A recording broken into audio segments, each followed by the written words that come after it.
국유화, 폐간, 어떤 대통령도 할 수 없는 일인데 감히 제가 어떻게 그런 말을 한다는 것입니까? 이치에 닿지 않는 말을 가지고 사람을 이렇게 몰약해서는 안 됩니다.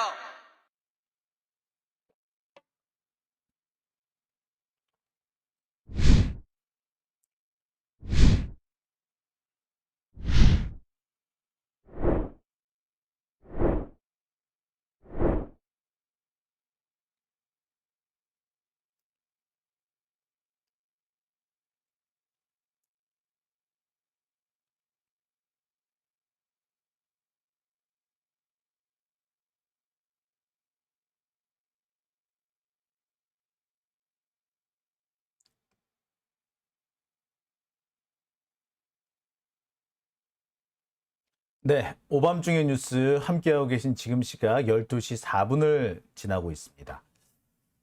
자, 보니까 예, 쉬리가 갑자기 끼어들었다고 예, 다들 크크크크 하셨네요. 예. 네, 박다원 어디가니님 오셨고요. 김도진님이 오셨습니다. 자, 머리에 꼽힌 건희님 오셨네요. 예, 크크크크. 예, 쉬리 눈치 챙겨 호시우행님. 네. 예, 자.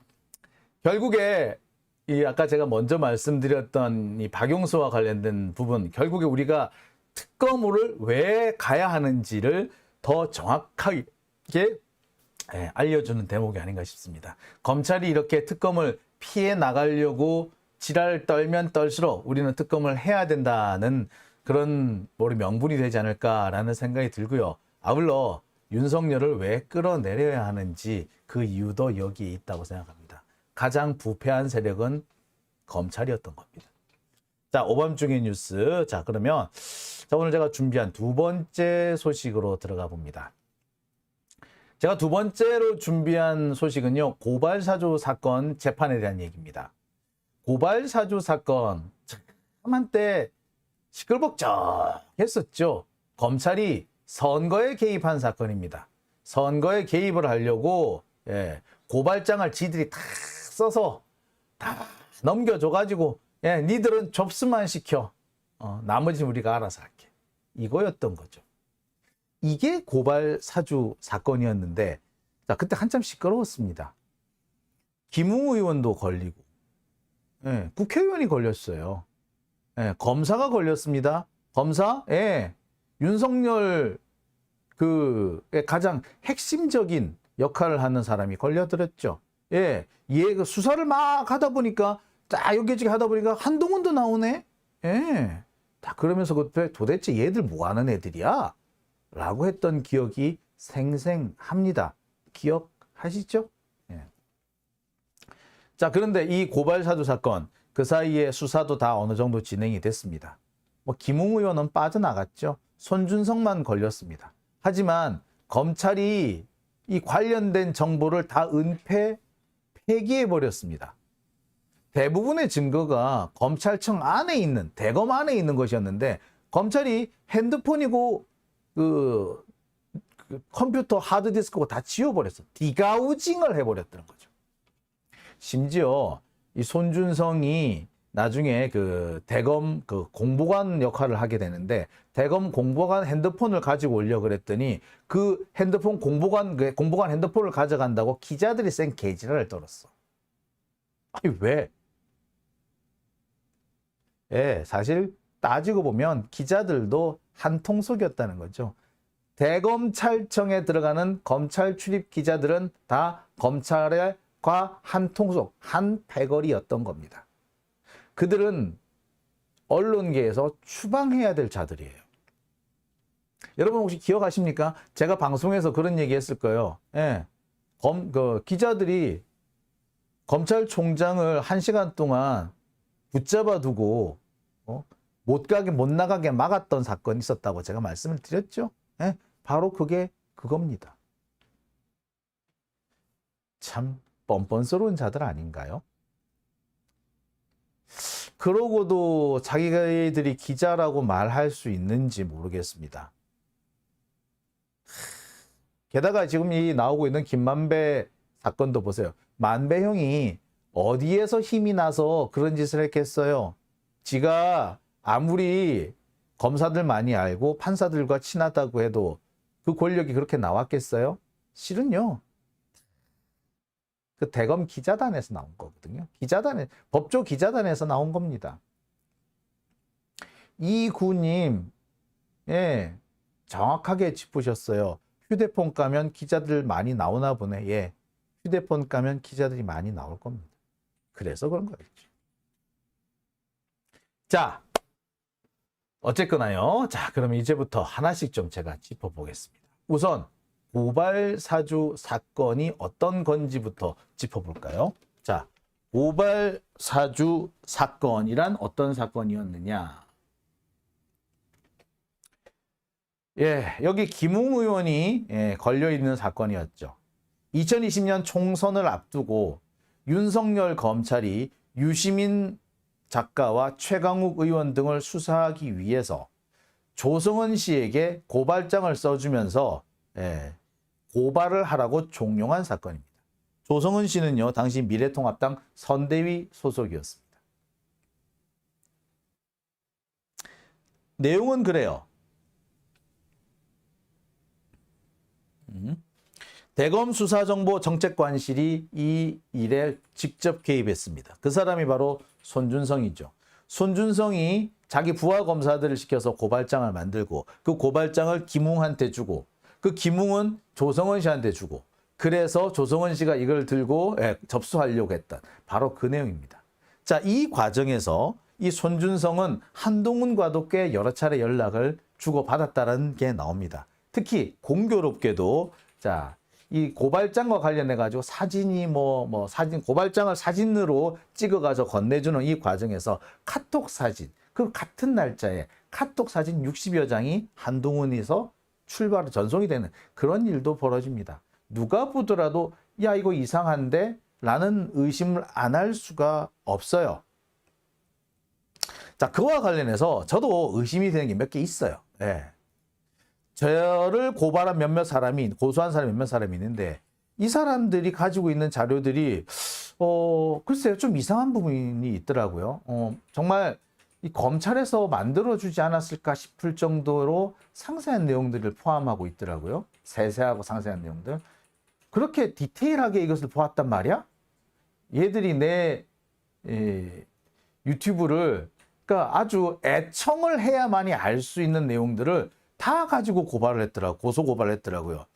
이유가 뭐지? 예. 그 무렵에 저를 고소했던 어떤 한 놈이 자기 페이스북에 올린 게 있어요. 제가 한 말이 차곡차곡 어딘가에 쌓이고 있다라고 위협적으로 말한 적도 있어요. 예. 고발사주 사건이 이것으로 그치지 않는다는 것을 의미하는 대목일 수도 있어요. 하여튼 봅시다. 언젠가는 진실이 밝혀지겠죠. 자, 여하튼 자, 이 고발사주 사건은 공수처가 수사를 합니다. 그리고 이 조성은 씨가 내부 고발자 역할을 톡톡히 하죠. 그래서 자신이 손준성으로부터 김웅으로부터 받은 자료를 그대로 공수처에 갖다 줍니다. 당연히 김웅도 걸리고 손준성도 걸리고 다 걸려야 정상이야. 그런데 손준성은 검사니까 공수처에서 수사를 했지만 김웅은 당시에 뭐였다? 네. 국회의원이 아니었죠. 따라서 공수처 수사 대상에서 빠집니다. 그리고 이거를 검찰에서 수사를 하는데 검찰은 불기소로 끝나버려요. 그리고 검찰은요, 이 사건을 은폐하기 위해서 엄청나게 노력합니다. 손준성이 가지고 있던 핸드폰이니 손준성이 썼던 그 컴퓨터니 싹 지워버리죠. 조직적으로 방해를 합니다. 압수수색을 해도 나오지를 않아요. 뿐만 아닙니다. 공수처가 수사를 하는 거를 기자들까지 동원해가지고 방해를 하죠. 검찰총장이 1시간 동안 감금 상태에 빠진 것도 이 과정에서 발생합니다. 공수처가 당시 손준성의 핸드폰을 가져갔는데 당시 손준성이 대검 공보관이었던 모양이에요. 그래서 대검 공보관 핸드폰이 털렸다면서 왜 검찰총장이 이걸 가만히 있느냐는 둥 하면서 쳐들어가요. 그래서 다른 데 나가야 되는 다른 데 외출을 해야 되는 검찰총장이 나가지 못하고 1시간 동안 기자들한테 붙잡히는 사건까지 생깁니다. 공수처가 제대로 수사를 할 수 없는 상황에 처했던 거죠. 저는 그렇게 생각합니다. 여기에 개입했던 기자들 다 범인 도피 은닉죄로 다 수사를 받아야 됩니다. 자, 결국 김웅은 빠져나가고 손준성만 기소가 되죠. 그리고 그 재판이 지금 1년째 이어지고 있습니다. 1년 동안 모두 14차례 재판이 열렸습니다. 그 사이에 손준성은 영전을 하죠. 지금 손준성은요, 서울고검의 공판송무부장입니다. 공판송무부장, 지금은 아닙니다만 몇 년 전까지만 해도 검사장이었어요. 검사장 직위에 있는 거죠. 참. 근데 서울고검이면요, 서울중앙지검까지 관할을 하기 마련인데 지금 재판은 서울중앙지검에서 이루어지고 있습니다. 손준성은요, 지금 이 사건 재판을 질질 끌고 있습니다. 14차례나 재판을 했지만 아직까지 증거조사가 채 끝나지 않았어요. 증인들도 절반 정도도 채 안 불려 나올 그 조사가 안 됐습니다. 왜? 증거로 제출된 게 이 언론의 기사들이 상당히 많은데 이것을 증거로 동의하지 않는 거야. 검사들은 이 기사들 전부 다 증거랍시고 들이밀었는데 증거 동의를 안 해요. 그러면 어떻게 되느냐? 일일이 기사를 쓴 기자들을 불러와가지고 네가 쓴 거 맞아? 라고 확인을 해야 돼요. 그래서 질질 끌고 있는 거죠. 앞으로도 계속 지연될 듯합니다. 그리고 앞으로 6개월 뒤 내년 1월이 되면은 새 공수처장이 임명됩니다. 윤석열이 임명을 하죠. 이렇게 되면 검찰은 빠져나갈 구멍을 하나 더 만드는 게 되는 겁니다. 손준성은 그러니까 윤석열이 임명하는 공수처장이 올 때까지 이 사건을 끌겠다는 거죠. 그렇게 되면 뭐가 된다? 예, 자기가 유리한 방향으로 재판을 끌고 갈 수 있다고 생각을 하는 거죠. 저는 그렇게 생각합니다. 손준성도 탄핵이 돼야 돼요. 손준성이 지금 현직 검사로 있는 이상 이 사건 제대로 재판이 진행되지도 않고요. 수사가 진행되지도 않을 겁니다. 탄핵을 당하는 게 맞아요. 그러고 공수처에서 수사를 하는 게 맞아요. 근데 왜 탄핵을 안 했는지 참 답답스럽습니다. 제가 알기로는 그래요. 추미애 장관이 이놈을 탄핵해야 된다고 몇 번을 주장을 했습니다. 국회 민주당에서 안 받아들였죠. 그 당시 민주당 대표가 누구였을까요? 자, 여하튼 현재 상황이 이렇습니다. 재판이 질질 끌어지면서 사실상 손준성은 자신한테 유리한 상황이 벌어질 때까지 이 사건을 질질 끌 생각이고요. 법원은 손준성이가 질질 끌고 가는 대로 끌려가 주고 있는 겁니다. 검사나 판사나 손준성이나 똑같은 거죠. 참 화가 나죠. 재판에서 이런 말이 있습니다. 지연된 정의는 정의가 아니다라고 하는데, 지연시키는 것만으로도 정의를 밝힐 수 없는 경우도 있습니다. 지연시키는 것만으로. 검찰은 이런 짓을 많이 하고 있고요. 판사들은 여기에 알고 있으면서도 끌려다녀 주죠. 우리나라 사법부가 왜 썩었는지, 왜 우리 법조계가 이렇게 정의를 실현하기보다, 정의를 구현하기보다 오히려 불의를 묵인하고 기득권자들이 약자들을 짓밟는 도구로 쓰이게 되는지 여기서 드러나는 겁니다.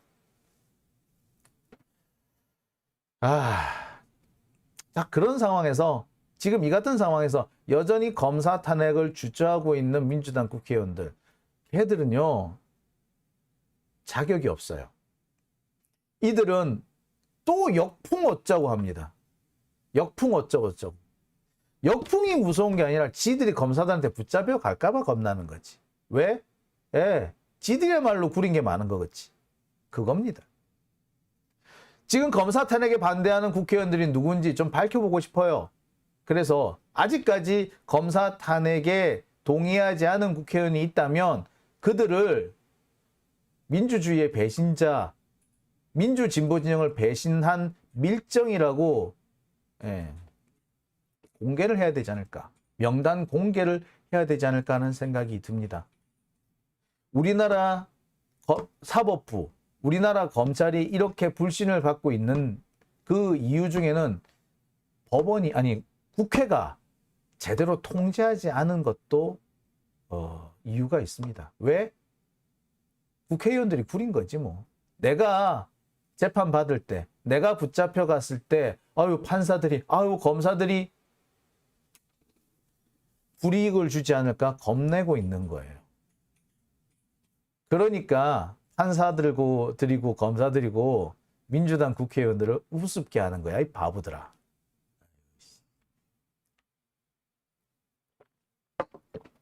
나를 겁내하는 사람이 있어. 그 사람이 얼마나 우습게 보이겠어요. 오히려 많은 막강한 힘을 가지고 있는데, 막강한 힘을 가지고 있는 지가 나를 겁내하고 있어. 그러면 그다음부터는 뭐 내가 지를 우습게 볼 거 아니야. 그런 상황이 현재 벌어지고 있는 겁니다. 자, 파파님, 자기들이 구려서 탄핵에 동의 안 하는 거지요. 사문난정님, 역풍이 문제가 아니라 독재 국민들 다 죽어가고 있어요. 예, 그렇습니다. 저는 이 우유부단한 민주당 국회의원들 보면서 화가 치밉니다.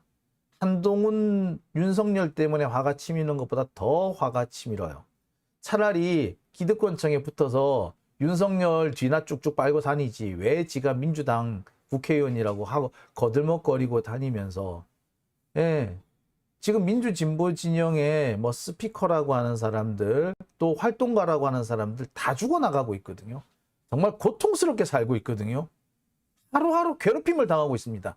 어떻게 괴롭힘을 당하는지 정말 이루 말로 다 할 수가 없거든요. 근데 지들은 괴롭힘 안 당하니까 세상 편하니까 역풍 타령을 하고 있는 거예요. 어떻게 그런 자들이 아직까지 자리 잡아내는지 모르겠어요. 더 열받는 건 정의당이야. 한동훈 보면서 배실배실 웃고 있던 장혜영이니 유호정이니 보면서 정말 피가 거꾸로 솟는 걸 제가 느꼈거든요. 배실배실 웃음이 나와요? 유호정, 장혜영 뭐 제3지대 얘기를 하대? 야, 진짜 욕 나오는데 어떻게 진보 정당의 국회의원이 제3지대를 얘기를 합니까? 금태섭하고 같이 하겠다고? 양향자하고 같이 하겠다고? 도른 거 아니야? 그러고도 진보 정당이라는 게 입에 나옵니까? 정말 입을 틀어막을 수 있는 게 있다면 어디 걸레라도 가지고 와가지고 입을 좀 틀어막아 버리고 싶습니다. 아유. 자, 자, 이렇게 엉망진창으로 진행되고 있는 고발사주 사건 재판. 하지만 흙탕물 속에서도 연꽃은 피는 것 같습니다. 이 개떡같이 진행되는 재판 속에서도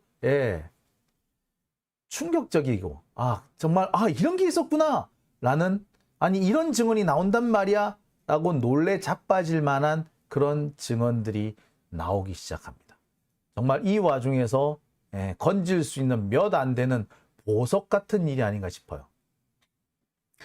자, 최근에 등장한 증언들 가운데 이런 게 있습니다. 손준성이 통제하고 있었던 수사정보정책관실, 수정관실이라고 하죠. 이 수정관실에서 윤석열의 가족 관련 사건을 모니터링하고 있었다.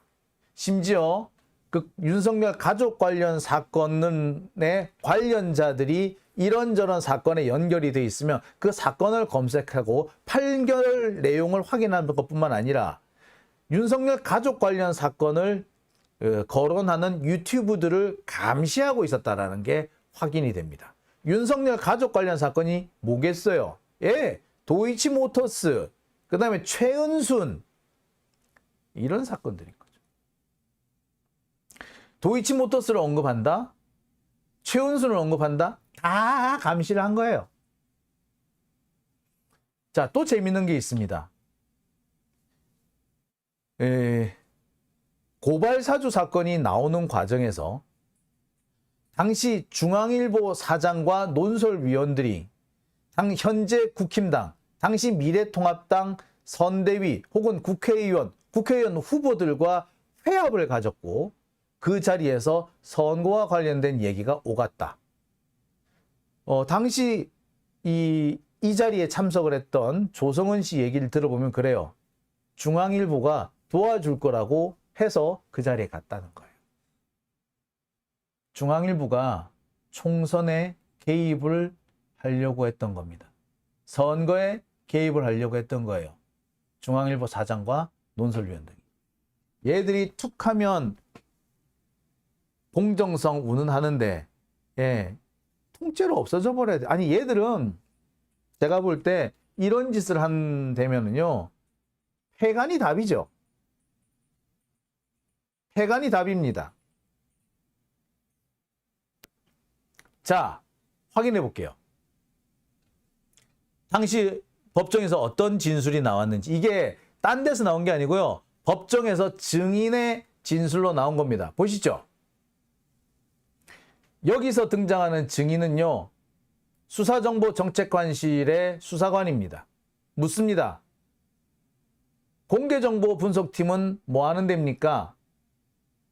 매일 아침 신문을 스크랩해서 나오는 게 있는데 거기에 누락된 것을 페이퍼로 만들어서 보고하는 역할을 합니다. 그러면 일보를 만들어서 김영일, 성상훈, 이정훈, 이몽석 검사들에게 보고하는 건가요? 예, 그랬던 것 같습니다. 증인은 유튜브도 보고했습니까? 그렇습니다. 자, 공개정보분석팀은요.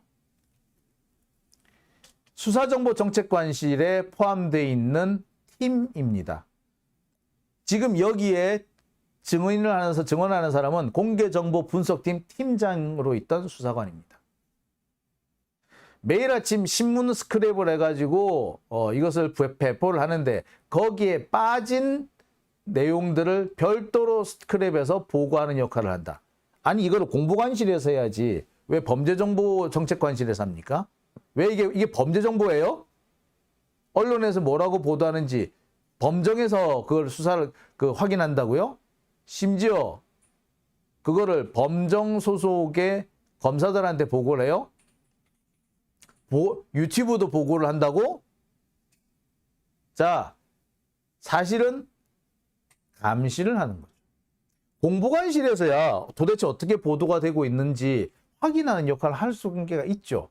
근데 이거를 범정에서 한다고? 범죄정보야 이게? 이거는 사찰이죠. 감시 사찰입니다. 이게 윤석열에서 벌어진 거예요. 윤석열 대검에서 벌어지고 있었던 겁니다. 그러니 당연히 징계를 받는 게 당연한 거 아니에요? 정직이 아니라 이 정도면 해임 아닌가요? 자, 계속 이어서 보겠습니다.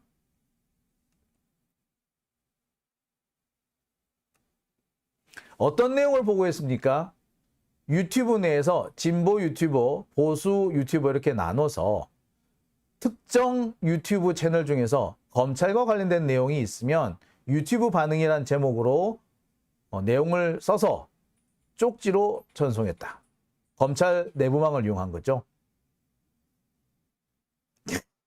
자, 진보는 서울의 소리, 김호준의 뉴스공장, 시사타파TV 또는 가로세로 연구소, 펀앤마이크, 황장수 뭐 이런 것들을 했다. 진보 보수를 나눠가지고 했다는 얘기네. 야, 참 이 무렵에 내가 서울의 소리도 나갔고 뉴스공장에도 나갔고 그 딴지 일보에도 나갔고 그 뉴스 다스베이다에도 나갔고 당연히 시사타파에도 나갔고 다 나갔는데 저는 맨날 걸렸겠네요. 뭐 서울의 소리도 그렇고 뉴스공장도 그렇고 다스베이다도 그렇고 시사타파도 그렇고 검찰 얘기는 주로 제가 했거든. 그러니까 검사들이 나를 검사 감시했다는 얘기네. 장용진 TV도 감시하고 있다는 얘기는 제가 들었어요. 그러니까 제가 하는 얘기를 어딘가에서 차곡차곡 쌓고 있다. 그런 얘기가 나오는 거 아니에요? 예. 아이 그러더라고. 저를 꼭 집어서 저를 장씨라고 지칭하는 어떤 개새끼가 있는데 걔가 그러더라고요. 아니, 그 SNS에 써놨더라고. 제가 하는 말을 어딘가에 차곡차곡 쌓아두고 있다고. 어딘가에 차곡차곡 쌓이고 있다고. 여긴가 보네? 검찰이 유튜브를 감시하고 있는 거죠. 검사들이 참 할 일도 없다. 그죠? 국정원이 하던 일을 이제 검사들이 하고 있네요. 이게 검사입니까? 이게 검찰입니까? 이런 걸 보고 깡패라고 하는 거죠. 조직폭력배입니다. 검찰은 이런 것만으로, 이 이유만으로도 박살이 나야 되는 겁니다. 자, 또 있습니다. 조성은 씨도 이 재판의 증인으로 불려 나왔습니다. 조성은 공수처가 묻습니다. 김웅을 언제 만났습니까?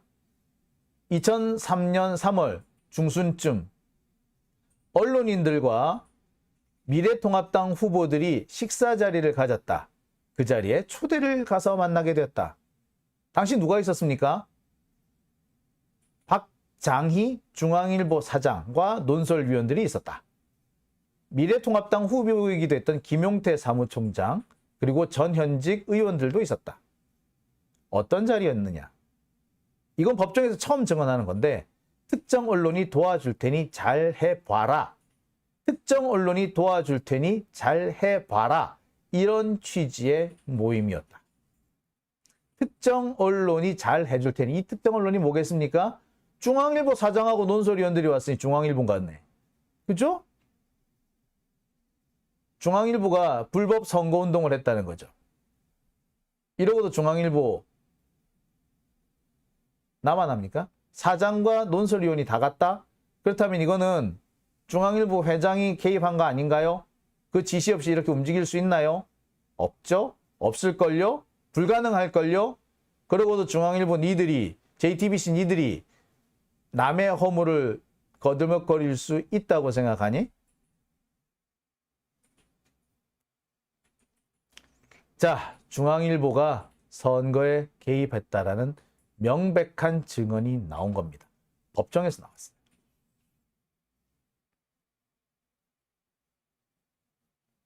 자, 이제 우리는 여기서 확실히 해야 될 때가 왔습니다.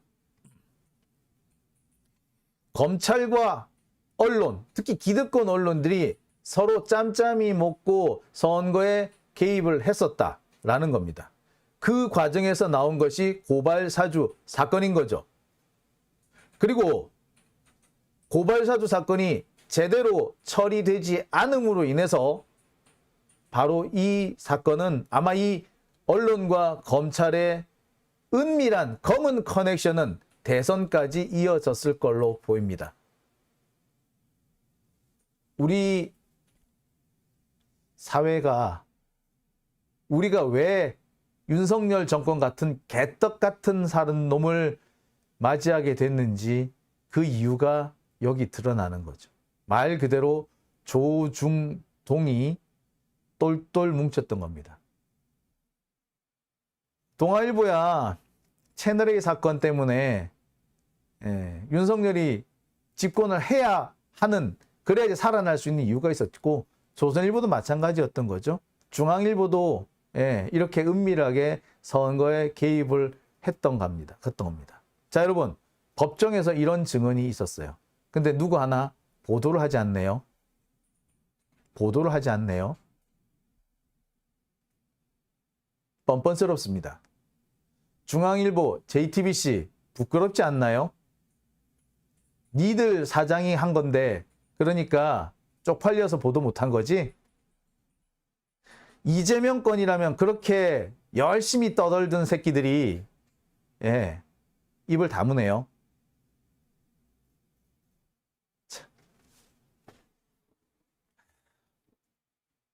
밝혀내야 할 진실입니다. 검찰이 무슨 짓을 했는지, 언론이 무슨 짓을 했는지, 조중동이 정말 무슨 짓을 했는지 밝혀내야 할 대목입니다. 자, 오밤중의 뉴스 두 번째 주제는 여기까지입니다. 이어서 세 번째 주제로 넘어가겠습니다. 네, 오밤중의 뉴스